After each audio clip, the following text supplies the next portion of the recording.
سیدنا انس بن مالک رضی اللہ تعالی عنہ حدیث روایت کرتے ہیں کہ رسول اللہ صلی اللہ تعالی علیہ وآلہ وسلم نے ارشاد فرمایا: رأیت لیلۃ اسری بی علی باب الجنۃ مکتوبا، کہ میں نے معراج کی رات جنت کے دروازے پر لکھا ہوا دیکھا کہ الصدقۃ بعشر امثالھا،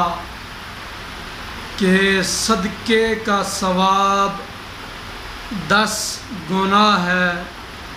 اور والقرض ب18، قرضے کا اجر 18 گنا ہے۔ تو جب یہ بات نبی کریم علیہ السلام نے جنت کے دروازے پر لکھی ہوئی دیکھی تو حضور فرماتے ہیں: فقلت یا جبریل، میں نے کہا اے جبریل،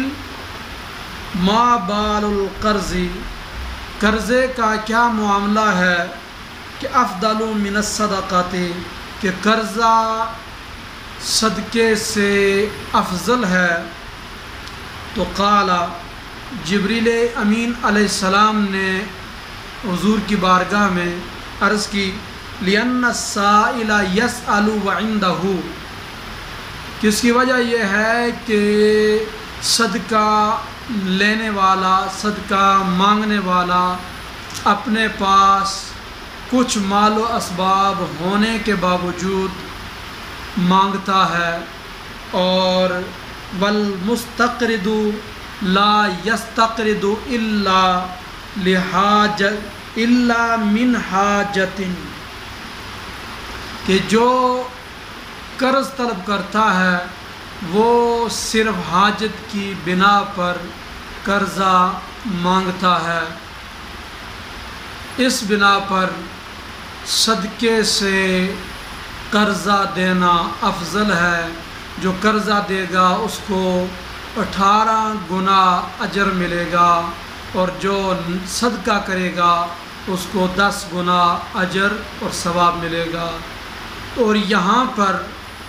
صدقے سے مراد صدقہ نفلی ہے، ورنہ صدقہ واجبہ جو ہے وہ قرضے سے بھی افضل ہے۔ تو یہاں صدقہ اور قرض کا باہم تقابل ہے کہ قرضے کا اجر 10 گنا اور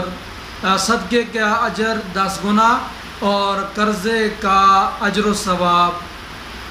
18 گنا بڑھ کر ملتا ہے۔ اور یہاں قرضے سے مراد قرضہ حسن ہے، ورنہ قرضہ جو سودی دیا جاتا ہے وہ گناہ ہے، جائز نہیں ہے، لہذا اس پر یہ اجر و ثواب مرتب نہیں۔